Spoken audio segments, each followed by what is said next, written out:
ಒಂದು ಕನಸು ಒಡೆದು ಚೂರಾದ ಮೇಲೂ ಇನ್ನೊಂದು ಕನಸನ್ನು ಕಾಣುವ ಧೈರ್ಯಕ್ಕೆ ಬದುಕು ಎಂಬ ಹೆಸರು.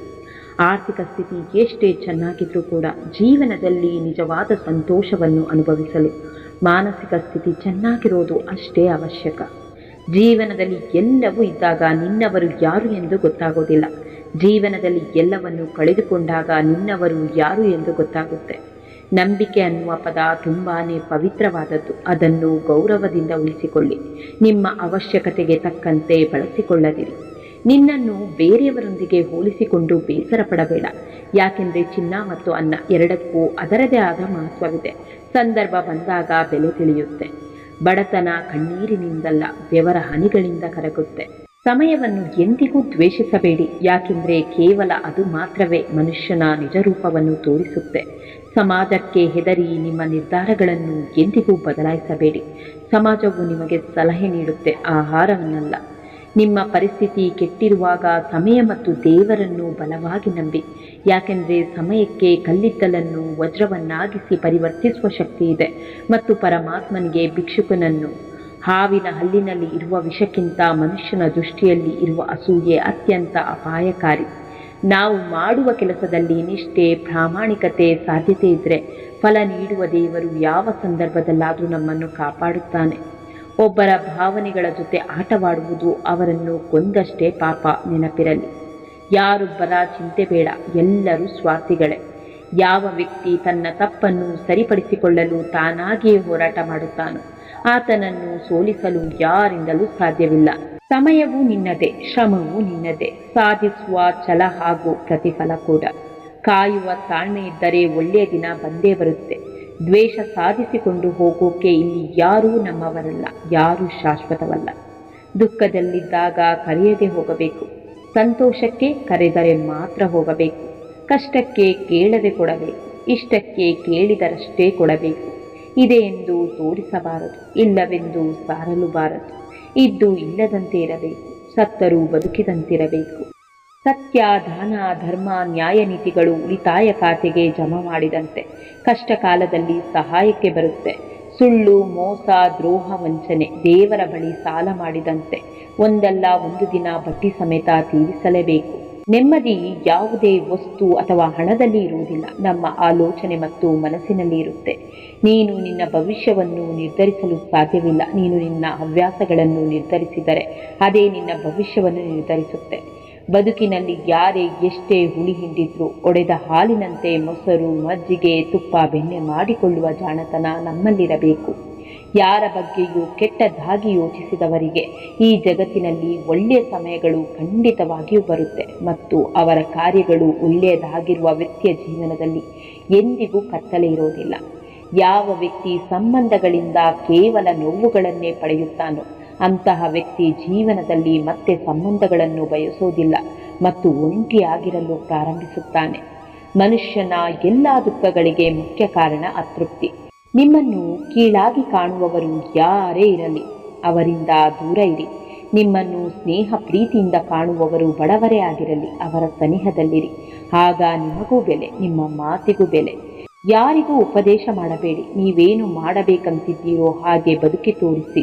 ಜೀವನವೆಂಬುವುದು ಎರಡೇ ದಿನ. ಒಂದು ನಿನ್ನ ಪರವಾದ ದಿನ, ಇನ್ನೊಂದು ನಿನ್ನ ವಿರುದ್ಧವಾದ ದಿನ.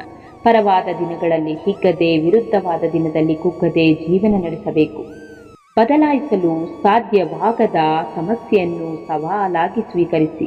ಭಗವಂತನ ಕೃಪೆ ಇದ್ದರೆ ಗೆಲ್ಲುವ ಶಕ್ತಿ ನಿಮ್ಮದಾಗುತ್ತೆ.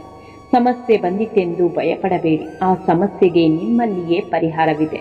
ತಾಳ್ಮೆಯಿಂದ ಹುಡುಕಿ. ಯಾಕೆಂದರೆ ಈ ಭೂಮಿ ಮೇಲೆ ಕೇವಲ ಬೆಂಕಿ ಮಾತ್ರ ಇಲ್ಲ, ಅದರ ಜೊತೆಗೆ ನೀರು ಕೂಡ ಇದೆ.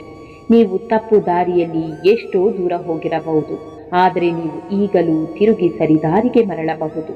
ನನ್ನವರೆಂಬ ಭ್ರಮೆ ಬಹಳ ಇತ್ತು. ಹಿಂತಿರುಗಿ ನೋಡಿದಾಗ ನನ್ನ ನೆರಳು ಮಾತ್ರ ಇತ್ತು. ನಾಲಿಗೆಗೆ ಮೂಳೆ ಇಲ್ಲದೇ ಇರಬಹುದು, ಆದರೆ ಅದು ಹೃದಯವನ್ನೇ ಹೊಡೆಯುವಷ್ಟು ಬಲಿಷ್ಠವಾಗಿದೆ. ಹಾಗಾಗಿ ಮಾತಿನ ಮೇಲೆ ಎಚ್ಚರವಿರಲಿ. ಪ್ರತಿ ದೊಡ್ಡ ಸಾಧನೆಯ ಮೊದಲ ಹೆಜ್ಜೆ ಒಂದು ಕನಸಾಗಿರುತ್ತೆ.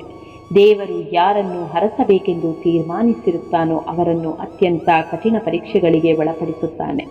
ನಮಗೆ ಜಗತ್ತು ಅನಿವಾರ್ಯವೇ ಹೊರತು ಜಗತ್ತಿಗೆ ನಾವು ಅನಿವಾರ್ಯವಲ್ಲ ಎಂಬುದನ್ನು ಅರಿತರೆ ಮನುಷ್ಯನ ಅಹಂಕಾರ ಅಳೆಯುತ್ತೆ.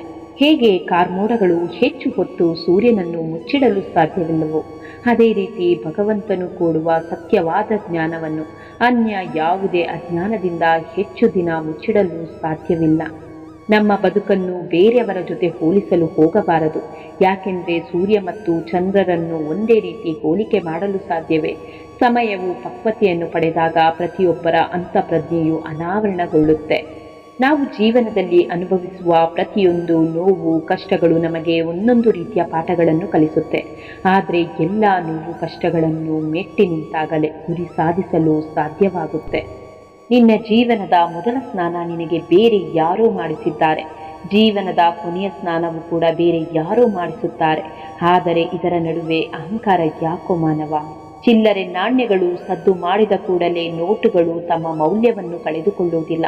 ಹಾಗೆಯೇ ಸಮಯ ಸಾಧಕರು ಅರಚಿಕೊಂಡ ಕೂಡಲೇ ಶ್ರೇಷ್ಠ ವ್ಯಕ್ತಿಗಳ ಘನತೆಗೆ ಧಕ್ಕೆ ಬರುವುದಿಲ್ಲ. ಹಿಡಿದ ಕೆಲಸವ ದೃಢಚಿತ್ತನಾಗಿ ಮಾಡಿದರೆ ಸಮಯ ಸಾಧಕರ ಸದ್ದು ಕೂಡ ಅಡಗಿ ಹೋಗುವುದು.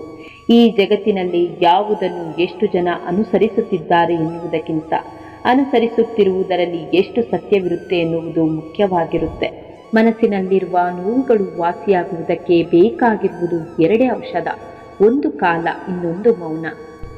ನಮ್ಮ ಮಾತುಗಳು ಇನ್ನೊಬ್ಬರಿಗೆ ಸ್ಫೂರ್ತಿ ನೀಡಬಹುದು, ನಾಶ ಮಾಡಲೂಬಹುದು. ಆಯ್ಕೆ ನಮ್ಮಲ್ಲೇ ಇದೆ.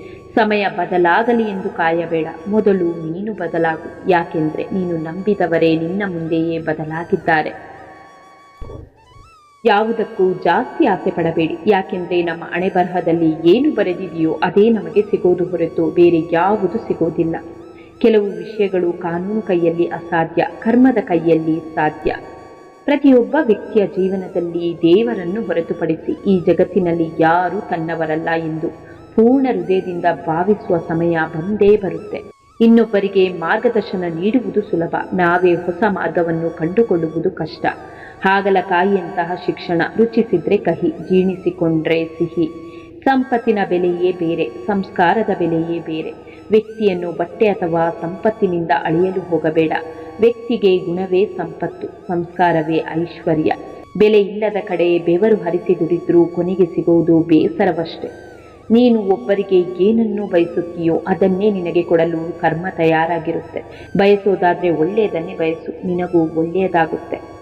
ದೇವರ ದೃಷ್ಟಿಯಲ್ಲಿ ಎಲ್ಲರೂ ಸಮಾನರು ಎಂಬುವುದು ನಮಗೆ ಬೇಕಾಗಿಲ್ಲ. ಮನುಷ್ಯನ ದೃಷ್ಟಿಯಲ್ಲಿ ಎಲ್ಲರೂ ಸಮಾನರು ಎಂಬುದಷ್ಟೇ ನಮಗೆ ಬೇಕು. ಪ್ರಾರ್ಥಿಸುವ ತುಟಿಗಳಿಗಿಂತ ಸಹಾಯ ಮಾಡುವ ಕೈಗಳು ಪವಿತ್ರವಾಗಿವೆ.